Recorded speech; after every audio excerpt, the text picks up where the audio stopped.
पर एक बात समझ में नहीं आई, अगर अपना सारा सामान यहाँ से ले गए तो किंजल की फोटो क्यों यहाँ छोड़ गए?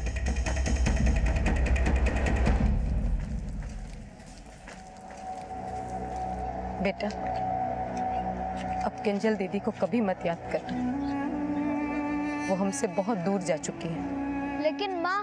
लेकिन कुछ नहीं बेटा, भूल जाओ कि कोई तुम्हारी बहन थी। हम किंजल को बहुत पीछे छोड़ाए हैं, बहुत पीछे।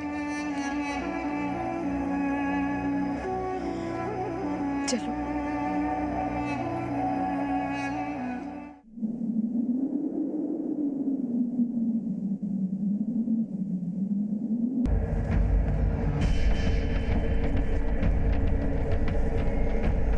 जी नानी माँ, किंजल का बुखार उतर गया? तलवार चेक करो। साहब,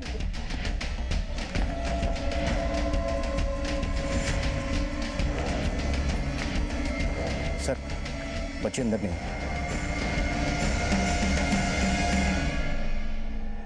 मैं सच कह रही हूँ साहब, किंजल की माँ और मामा कहाँ गए हैं मुझे नहीं पता, और किंजल भी यहाँ पर नहीं है साहब। तो फिर किंजल की नानी बन के हमसे फोन पे बात क्यों की थी आपने? किंजल की माँ ने ही मुझसे कहा था ऐसा करने के लिए साहब। ये क्या बात कर रही है नीता बेटा? मैं किंजल की नानी बनकर कैसे बात कर सकती हूँ? काकी बहुत बड़ी मुसीबत में हूँ, सब बताऊंगी, प्लीज मेरी मदद कर दो। उसकी परेशानी को देखकर ही मैंने उसको हाँ करी थी साहब। हमने सब पता कर लिया है, तुम अक्सर वहां आती जाती हो, क्या छुपा रही हो हमसे? मैं कुछ भी नहीं छुपा रही साहब, मैं तो उसके कपड़े इस्त्री करती हूँ साहब, और उसी के लेन देन के लिए ही बस मैं उसके घर आया जाया करती थी। 1 2 3 4 5 6 7, पर इसमें किंजल के कपड़े और उसकी स्कूल की वर्दी नहीं है बेटा। हाँ काकी, वो कहीं गई हुई है। कहाँ गई वो? बाद में बताऊंगी, आप पहले इतने कपड़े ले जाइए। वो नीता अपनी हर दुख परेशानी मुझे बताया करती थी, पता नहीं किंजल के मामले में उसने क्यों खुद झूठ बोला और मुझसे भी झूठ बुलवाया, और फिर अचानक पता नहीं कहाँ चली गई। सर, हमारे कॉल करने से ठीक पहले सुलेखा को नीता के नंबर से भी कॉल आया हुआ था। उसका बयान सही हो सकता है क्योंकि ये नहीं भागी, लेकिन किंजल की माँ और मामा किंजल के भाइयों के साथ में गायब हो गए, पर किंजल की फोटो और कपड़े वगैरह वहीं छोड़ गए। इसका मतलब उन्होंने किंजल की उम्मीद भी छोड़ दी थी। लेकिन सर, उनके घर से तो किसी भी तरीके के क्राइम। दोनों के फोटो सर्कुलेट करवाओ, उनके कॉल डिटेल्स, उनसे जुड़ी हर इन्फॉर्मेशन निकालो। उनके मोबाइल फोन बंद है तो मोबाइल का IMI नंबर ट्रेस करने की कोशिश करो, हो सकता है उन्होंने सिम चेंज किया हो। सर,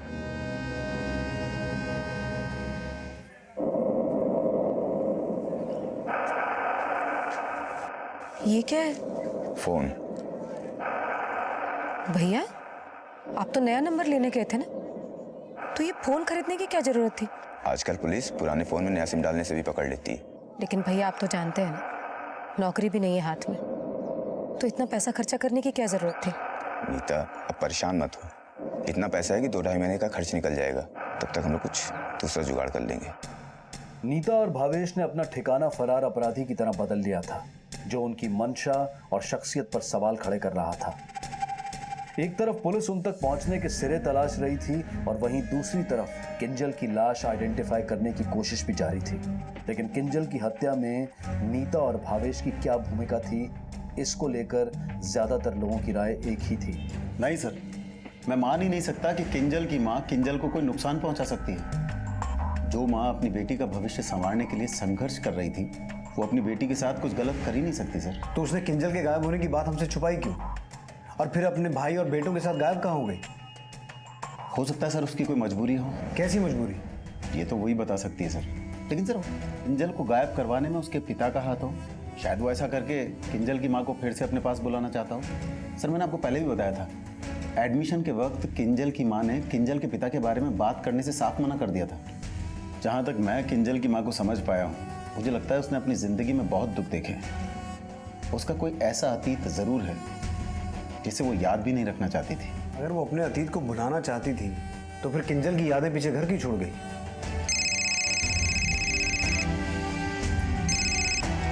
हेलो,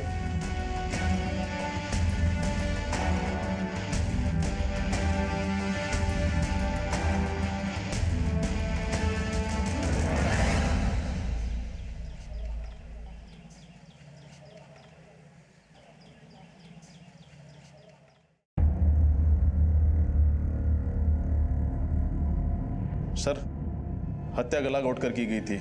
हत्या से पहले बच्ची को बुरी तरीके से पीटा गया था। बच्ची की बॉडी पर गहरी चोट के निशान मिले हैं जो हत्या से पहले के हैं। हत्या कब हुई? सर, पोस्टमार्टम रिपोर्ट के हिसाब से हत्या 2 दिन पहले की गई थी। 2 दिन पहले मतलब 21 अगस्त। हम किंजल के परिवार को 22 अगस्त को मिले थे और उसी शाम वो घर छोड़ के चले गए। तलवार, क्या वो लोग जानते थे कि किंजल मर चुकी है?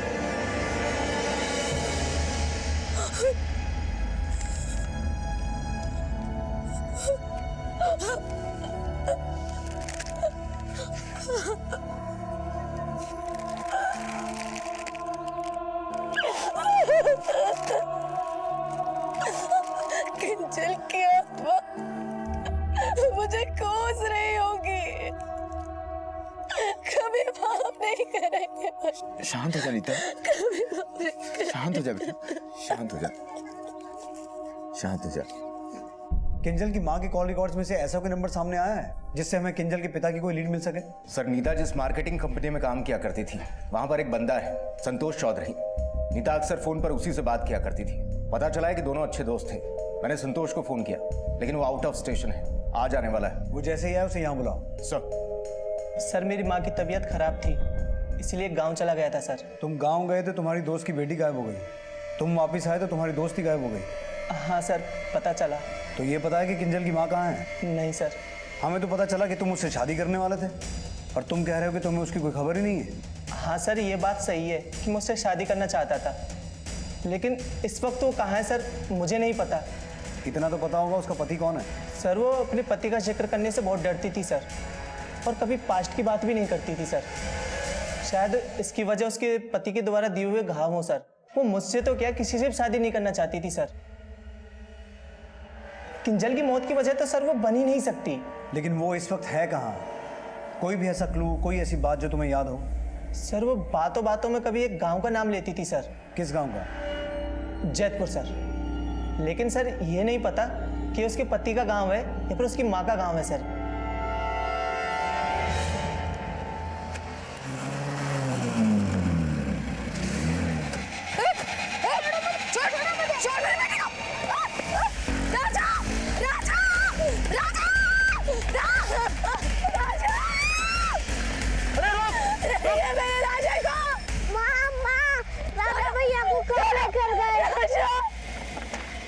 सर, नीता के कॉल रिकॉर्ड में तो जैतपुर का कोई नंबर नहीं मिला है, लेकिन नीता के भाई के कॉल रिकॉर्ड में जैतपुर का एक नंबर मिला है। किसी सूरज भान के नाम से रजिस्टर्ड है। हेलो, ठीक है सर, दौसा पुलिस स्टेशन से फोन था। किंजल की मां नीता को दौसा गांव में देखा गया है। तलवार, तुम एक टीम लेकर दौसा गांव जाओ, मैं जैतपुर जाता हूँ। सर, पहले किंजल, अब राजा। अगर तू अब भी चुप रही तो सोनू से भी हाथ हो बैठेगी।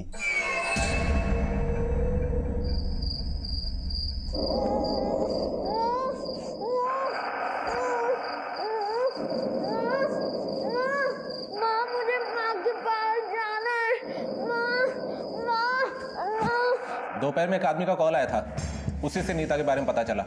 हम घटनास्थल पर पहुंचे तो वहां वो औरत मौजूद नहीं थी, लेकिन किडनैपिंग के गवाह थे। साहब, वो औरत बहुत घबराई हुई थी, रो रही थी। वो अपने दूसरे बच्चे को लेकर चली गई। उस मोटरसाइकिल का नंबर याद है तुम्हें? नंबर प्लेट ही नहीं थी उस मोटरसाइकिल की। वो औरत कौन थी? उसको देखा कभी? नहीं साहब, उसको देखा नहीं मैंने कभी। उसका स्केच बनवा सकते हो? हाँ साहब। किडनैपर ने मुंह पर गमछा बांध रखा था। वो कौन था इसका कोई क्लू नहीं, लेकिन जब हमने उस औरत का स्केच बनवाया तो हमें पता चला ये वही औरत है जिसकी आपको तलाश है। उस औरत के बारे में कुछ इन्फॉर्मेशन मिली? हमारी टीम आसपास के गांव में सर्च कर रही है, शायद कोई क्लू मिल जाए। नीता और भावेश के दौसा में छुपे होने का क्लू तो पुलिस को मिला, लेकिन यह भी सामने आया कि किंजल के बाद नीता का छोटा बेटा भी किडनैप हो गया था। लेकिन वो किडनैपर कौन था और इस किडनैपिंग का मकसद क्या था, ये राज नीता की तलाश तक पुलिस को कई भूल भुलैया में उलझाने वाला था। जहां पुलिस का परिचय भावेश के माता पिता से तो हुआ, लेकिन चौंकाने वाली बात ये सामने आई कि नीता और किंजल का भावेश के माता पिता से कोई संबंध था ही नहीं। हमारे बेटे का दिमाग खराब था जो ऐसी लड़की का अपनी बहन बना लिया। बना बैठा मतलब? वो लड़की इसी गांव की है, बचपन से हमारे बेटे को जानती है। अपने पति को छोड़ के मेरे बेटे को लेके भाग गई, वो भी अपने 3 बच्चों के साथ। आप कहना क्या चाहते हैं? साफ साफ बोलिए। मेरा बेटा बड़ा बोला है उसको मुंह बोली बहन बना लिया, जिससे कोई सगे वाला भी रिश्ता ना रखे। लेकिन उस लड़की का इस गांव में सगे वाला है कौन? उसके माँ बाप है। आपको जो पूछना है उनसे पूछो।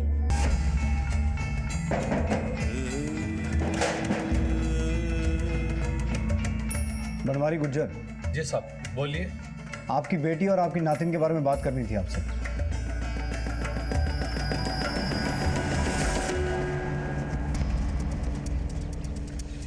इसको जानते हो?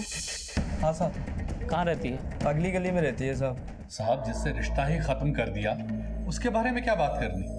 क्यों, ऐसा क्या हो गया था जो अपनी बेटी से नहीं बल्कि नवासा और नवासी से भी रिश्ता तोड़ लिया?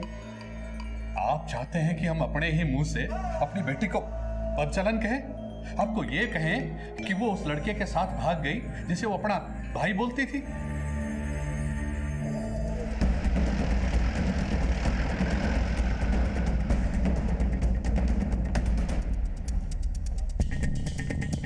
सर ये वही घर है जहाँ वो भाई बहन रहते थे।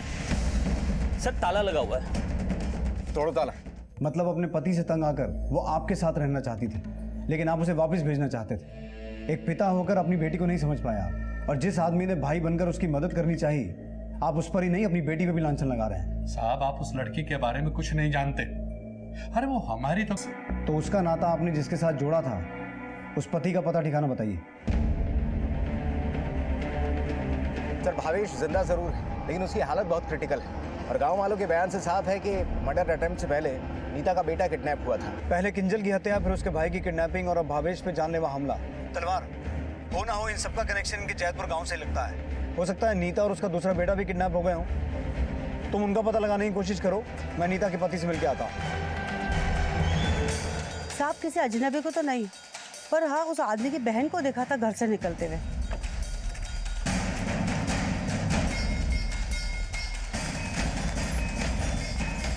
ताला बंद करके वो बेटे को लेकर निकल गई, बहुत जल्दी में लग रही थी। कितने घंटे पहले देखा था? ये करीब 2-3 घंटे पहले देखा होगा।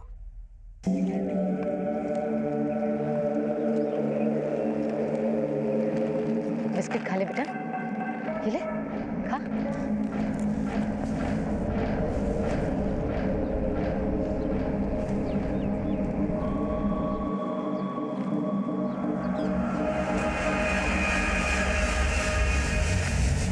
नीता से तलाक के बाद किंजल अपनी माँ के साथ ही रहा करती थी।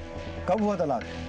7 साल पहले, जब से ना मैंने नीता की शक्ल देखी और ना ही किंजल की। तलाक हुआ क्यों था? उसे दूसरी शादी करनी थी साहब। वो दोनों लड़के उसके दूसरे पति के ही बेटे होंगे। हाँ साहब, सोनू और राजा नीता के दूसरे पति के ही बेटे हैं। तो पहले क्यों नहीं बताया कि नीता ने 2 शादियां की थी? किस मुंह से बताता साहब? उसने अपने दूसरे पति को भी छोड़ दिया था और हमारे मुंह पर कालिक पोतकर उस भावेश के साथ भाग गई।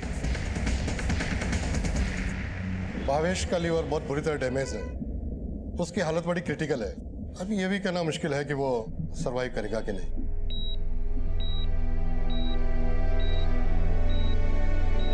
मैं नीता को छोड़कर अपने नई गृहस्थी के साथ बिल्कुल खुश हूँ। भला मुझे क्या पड़ी है जो मैं उस तिरिया चरित्र को ढूंढकर उससे बदला लूंगा। नीता को छोड़ दिया, लेकिन बेटे तो तुम्हारे ही थे ना। हो सकता है उसकी बेटी को उठाकर तुमने अपना बेटा वापस मांगा हो, और जब उसने मना किया तो उसकी बेटी को मारकर अपना बेटा उठा लिया। सुना है तुम्हारी दूसरी शादी से तुम्हें बेटा नहीं है। आपको क्या लगता है साहब, जिस औरत को मैं चरित्रहीन समझता हूँ उसके बेटों को अपना खून समझूंगा?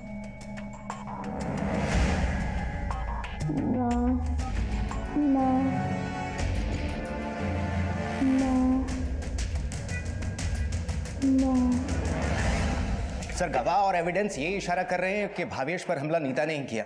नीता को घटनास्थल से बाहर चोरी छुपे भागते देखा गया। इसके अलावा ताले पर भी वही फिंगरप्रिंट हैं जो उस चाकू पर हैं जिससे भावेश पर हमला किया गया। भावेश पर हुए हमले के समीकरण नीता को सस्पेक्ट तो बनाते हैं, लेकिन वहीं दूसरी तरफ नीता की बेटे की किडनैपिंग के गवाह गांव वाले भी हैं। किंजल की हत्या में भी उस किडनैपर का हाथ हो सकता है, और भावेश पे हुए हमले में भी हो सकता है जो दिखाई दे रहा है वो सच ना हो। लेकिन सर पूछताछ से तो यही सामने आया है कि भावेश के घर के आसपास किसी सस्पेक्ट को नहीं देखा गया। इसके अलावा किसी ने किडनैपर को भी नहीं देखा। उसकी बाइक पर तो नंबर प्लेट भी नहीं थी।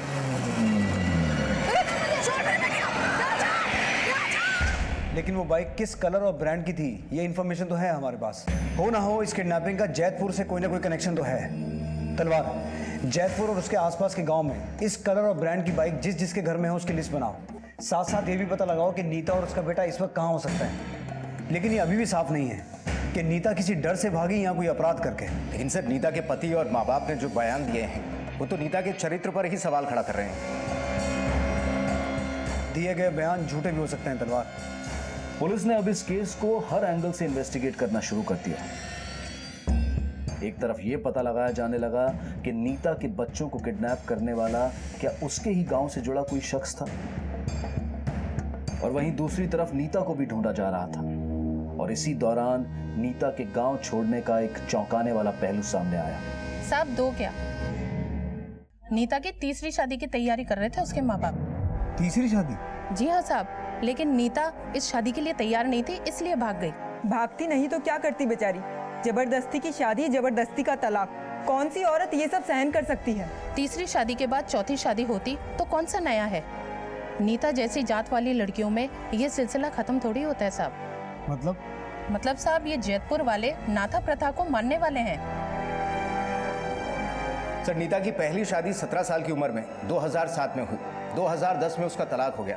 तलाक के 3 महीने बाद ही उसकी दूसरी शादी मटरू से हुई। उसी दौरान नीता के पहले पति ने दूसरी शादी कर ली।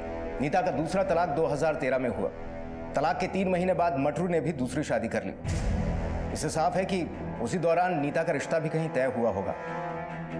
यानी कि हो सकता है कि नाता प्रथा की बदहाली से डर के ही नीता गांव से भागी हो। नाता प्रथा पुनर्विवाह से जुड़ी एक पारंपरिक प्रथा है।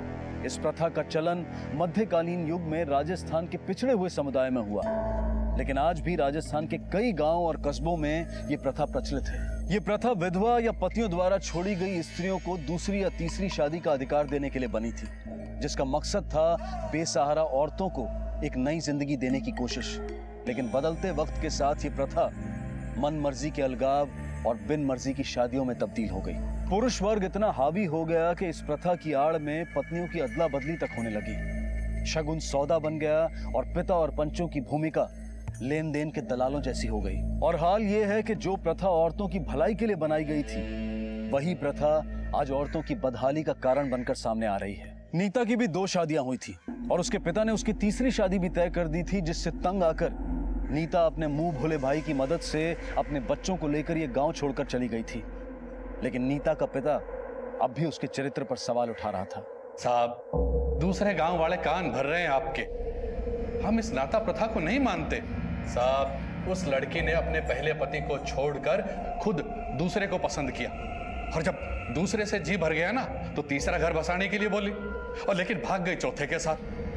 अपने पाप छुपाने के लिए उस रिश्ते पर लांछन लगा रहे हो जिसने तुम्हारी बेटी के भविष्य के लिए अपने माँ बाप गांव सब छोड़ा। लगता है उसकी भलाई के में रास नहीं आई। उसको मरवाने में भी तुम्हारा ही हाथ है और नीता के बच्चों को गायब करवाने में भी। कौन थे वो किराए के टट्टू जिन्होंने ये सब किया? हमने कुछ नहीं किया। लगता है उस नीता को कोई 5वां पसंद आ गया होगा, इसलिए वो भावेश और बच्चों से अपना पीछा छुड़ा रही होगी। माँ, तुम कुछ बोल क्यों नहीं रही हो?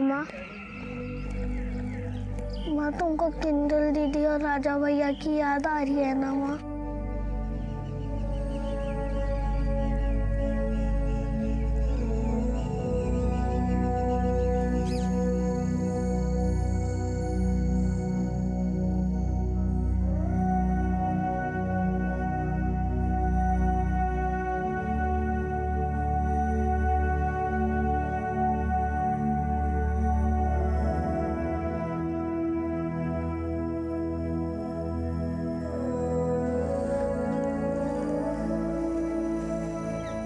मुझे माफ कर देना सोनू। ना मैं तेरे लिए कुछ कर पाई और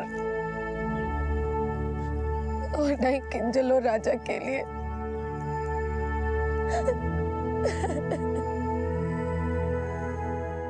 ना ही नीता के माँ बाप सीधे हैं, ना ही उसके दोनों पति। इन सबके कॉल रिकॉर्ड्स किन के साथ उठते बैठते हैं, हर एक डिटेल निकालो। और हाँ, उस तीसरे आदमी का भी पता करो जिसका नीता के साथ नाता जुड़ने वाला था। उसके पास भी नीता और भावेश को मारने का मोटिव है। सर, जिस रंग और ब्रांड के बाइक की हमें तलाश थी, वैसी बाइक भवेश के चचेरे भाई गणेश के पास है।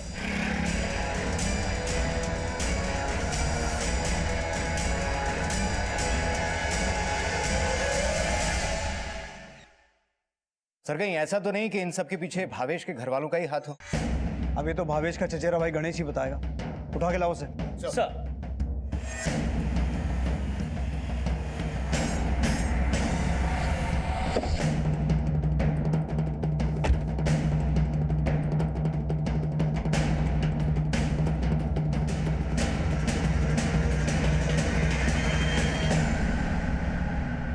साहब भावेश तो खुद मुझसे बाइक मांग के लेके जाता था। तो तू ये बोलना चाहता है कि भावेश ने उन बच्चों को किडनैप किया जिनको उसने खुद सहारा दिया?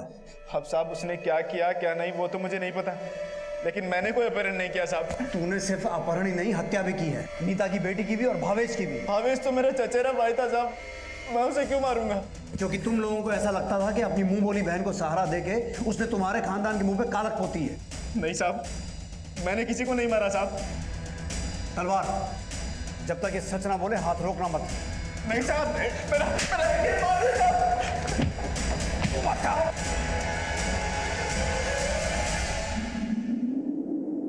माम यहाँ क्यों आए हैं?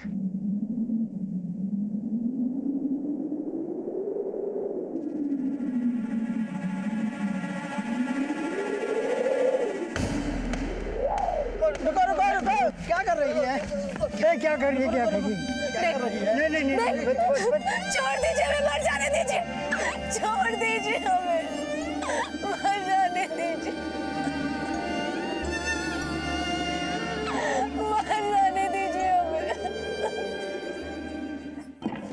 सर, भावेश के चचेरे भाई गणेश ने तो कुछ नहीं उगला, लेकिन हो सकता है कि उसने ये कांड खानदान की इज्जत बचाने के लिए नहीं बल्कि नीता के बाप से पैसे लेकर किया। वो कैसे? नीता के बाप से बोलचाल थी उसकी, और नीता के बाप ने अपने हैसियत का जो रोना रोया था वो झूठ था। नीता की हर शादी के वक्त उसके बैंक अकाउंट में मोटी रकम जमा हुई थी। उसने नीता की तीसरी शादी 2 लाख रुपए एडवांस लेकर इस आदमी से तय कर दी थी। ये भी जैतपुर गांव का रहने वाला है, इसका नाम है बिशंबर। नीता के बाप ने इससे कहा था कि वो नीता को ढूंढकर उसका तीसरा नाता इसी से करवाएगा। हेलो, ठीक है सर, नीता का पता चल गया है। उसने अपने बेटे के साथ में आत्महत्या करने की कोशिश की, लेकिन गांव वालों ने उसे बचा लिया।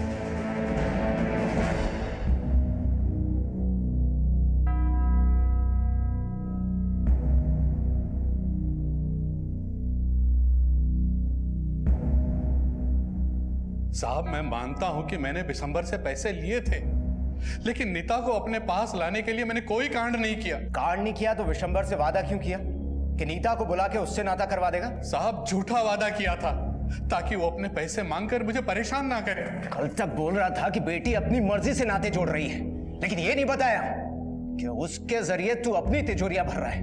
पहली शादी से 4 लाख, दूसरी से 7 लाख और तीसरी के लिए 2 लाख रुपए एडवांस लिया था। साहब, मैं कोई सौदा नहीं कर रहा था। जो हमारी बिरादरी में प्रथा है मैं तो वही निभा रहा था। कल तक अपनी बेटी पर लांछन लगा रहा था।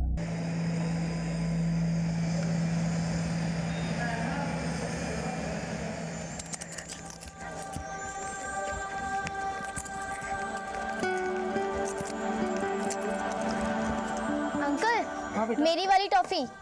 अरे वाह, किंचल वाली टॉफी। हाँ। ये ले किंचल वाली टॉफी। और बता, तेरे भाई कैसे हैं? भाई अच्छे है, राजा पढ़ रहे और सोनू खेल रहा है।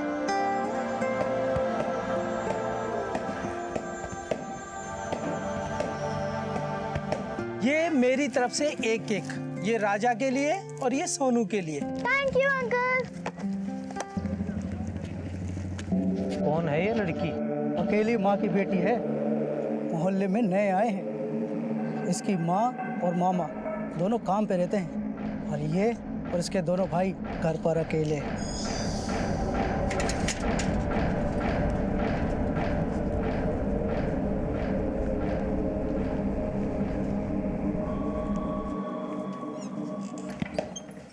सोनू, जा। अरे राजा, पढ़ाई कर रहा है? किंजल का है? माँ, किंजल तो टॉफी लेने गई है, अभी तक नहीं आई। बहुत टाइम हो गया उसको। अभी तक नहीं आई? राजा, तू सोनू का ध्यान रख, मैं अभी आती हूँ।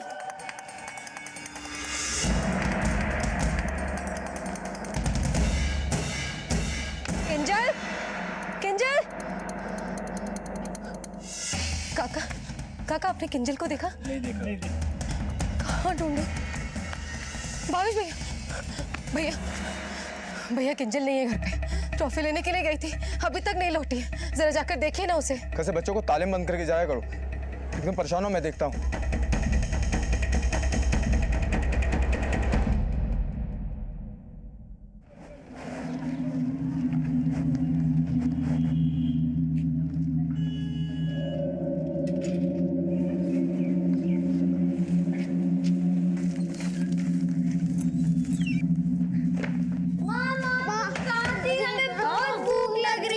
बेटा मैं देखो बाजारी तो गई थी ना, देखो क्या लेकर आई हूँ मैं। हाँ बिस्किट खाओ बैठ करके, और मैं अभी जल्दी से दूध भी गर्म करके लेके आती हूँ। हाँ रोना नहीं बिल्कुल।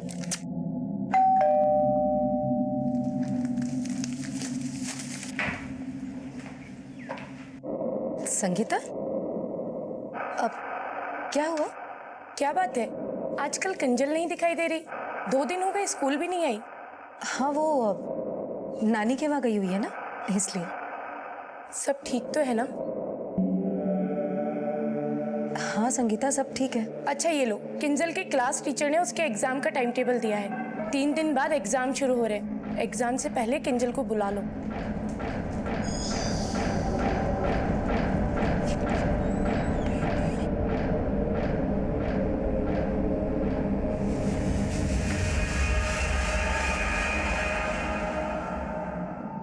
प्रिंसिपल सर, किंजल भले ही कभी स्कूल ना गई हो, लेकिन सर पढ़ाई में ये बहुत होशियार है।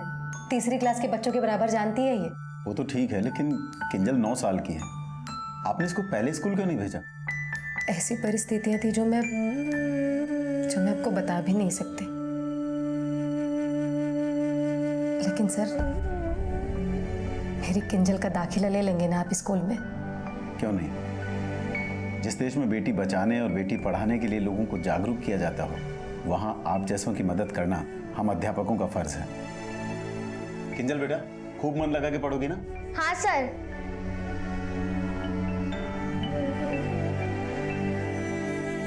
माँ, माँ, माँ, किंजल दीदी टॉफी लेकर कब आएगी?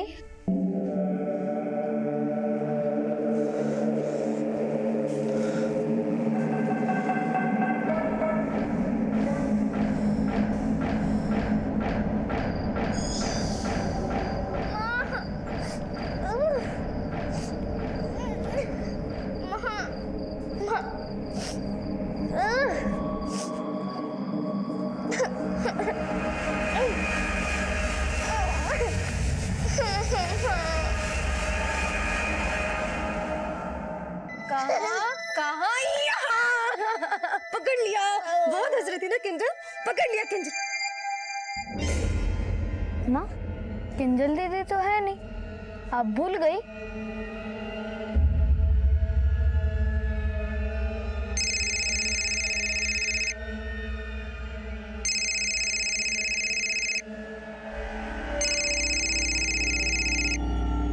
हेलो हेलो, किंजल की मम्मी बोल रही है?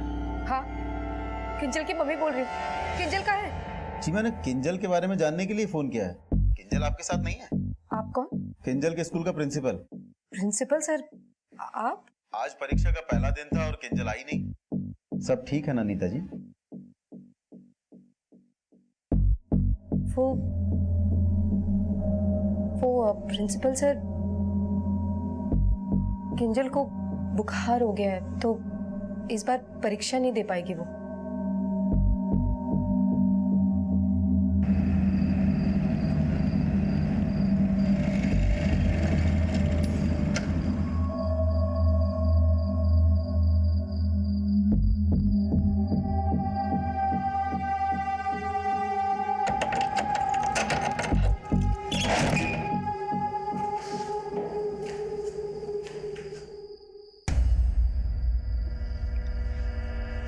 मुझे माँ के पास जाना है, माँ के पास जाना है मुझे। माँ, हम कहाँ जा रहे हैं? बच्चों बिल्कुल परेशान मत करो, जहां लेकर चल रही चुपचाप चलो बस।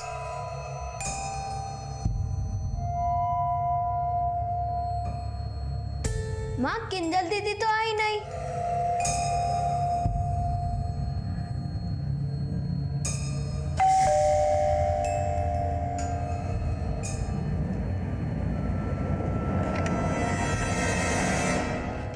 किंजल यही रहती है?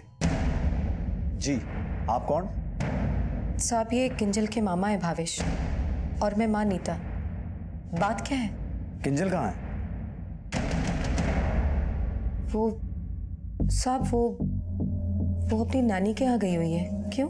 किंजल के स्कूल में आपने कहा कि उसे बुखार है, वो एग्जाम भी नहीं दे सकती, लेकिन अभी आप लोग कह रहे हैं कि वो अपनी नानी के घर गई है। साहब ये दोनों बात सही है।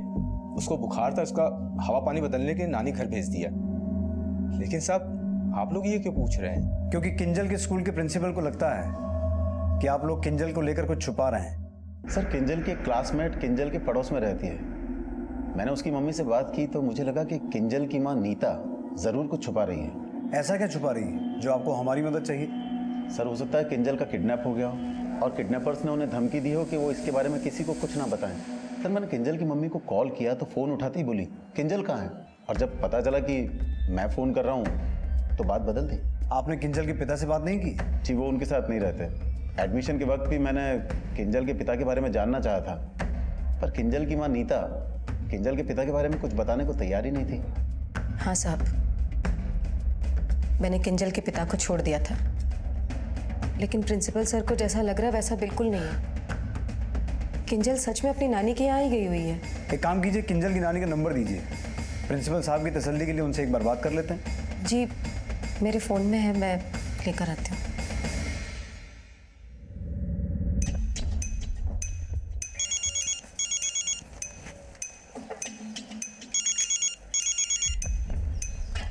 हेलो, किंजल की नानी बोल रही हैं? जी मैं किंजल की नानी बोल रही हूँ।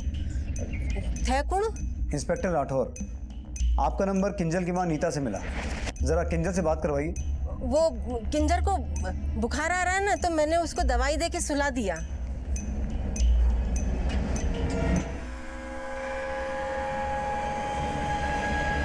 हमारी बिरादरी का हर कोई ऐसा है। मेरी सगी माँ के 4 नाते हुए थे और अब मुझे ये भी नहीं पता कि वो कहाँ है। और बेचारी मेरी सौतेली माँ, वो मेरे लिए क्या करती साहब? वो तो खुद घुट घुट की जिंदगी जीती रही।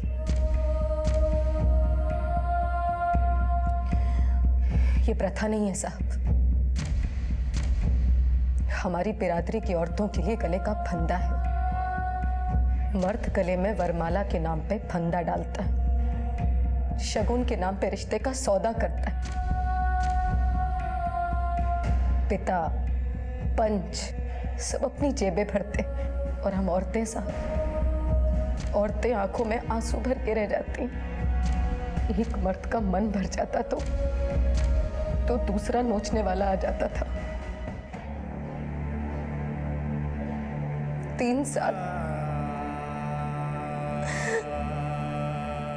मैं 3 साल अपनी बेटी की शक्ल देखने के लिए तरस गई थी, और जब मटरू ने मुझे छोड़ दिया तो मेरा बाप मेरे तीसरे नाते के लिए तैयार था।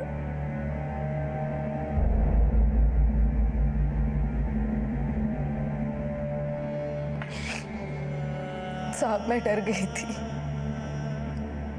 मैं नहीं रहना चाहती थी उस नर्क में। मैं अपने और अपने बच्चों की जिंदगी बचाने के लिए वहां से डर के भाग गई, लेकिन मैं भूल गई थी साहब, ना मैं अपनी जिंदगी सुधार पाऊंगी और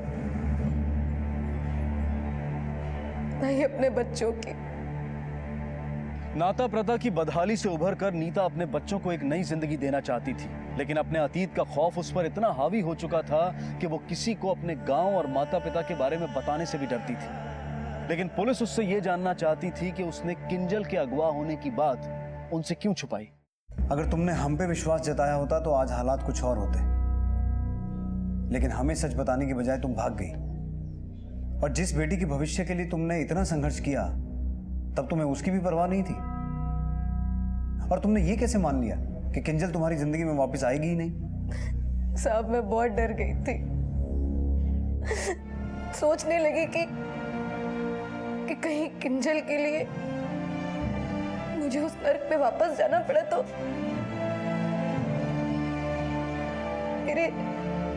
मेरे दोनों बच्चे, मेरा पूरा परिवार सब बर्बाद हो जाएगा। इसलिए दिल पे पत्थर रख के मैंने किंजल को भूलना चाहा, लेकिन नहीं जानती थी कि मैं कितनी गलत थी। तो तुम्हें ऐसा लगता है कि तुम्हारे बच्चों और भावेश के साथ जो कुछ भी हुआ उसमें तुम्हारे बाप का हाथ है? साहब मैंने कुछ नहीं किया। जरूर उस बिशंभर ने किया होगा। वही नीता के लिए पागल था। जरूर उसी ने भावेश को मारा होगा। हाँ साहब, भावेश को मैंने मारा था। पहले किंजल, अब राजा। अगर तू अब भी चुप रही तो सोनू से भी हाथों बैठेगी। तो अब तुम मेरे सोनू को भी छीनना चाहते हो मुझसे? ये क्या बोल रही है तू? तुमने बोला था ना मुझे कि चल के पुलिस को सब कुछ बता देते हैं। चलो सब कुछ बता देते हैं पुलिस को। चलो। नीता, तू तो पुलिस को क्या बोलेगी? सब सच बता दूंगी पुलिस को। लेकिन क्या सच है? बोल मेरा राजा कहाँ है? बोल। ये क्या? बोल मेरा राजा कहाँ है? ये क्या करी तू? बावली हो गई क्या? किंजल को मारा ना? तूने मारा ना मेरे किंजल को? और अब राजा यहाँ पे छीन लिया मुझसे। पागल हो गई हूँ मैं।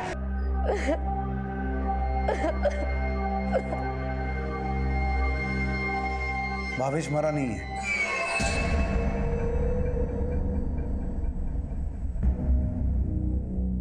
भावेश के होश में आते ही उसके बयान से यह स्पष्ट हो गया कि भावेश ने ही नीता को पाने की चाहत में उसके बच्चों का अपहरण किया और उनकी हत्या कर दी।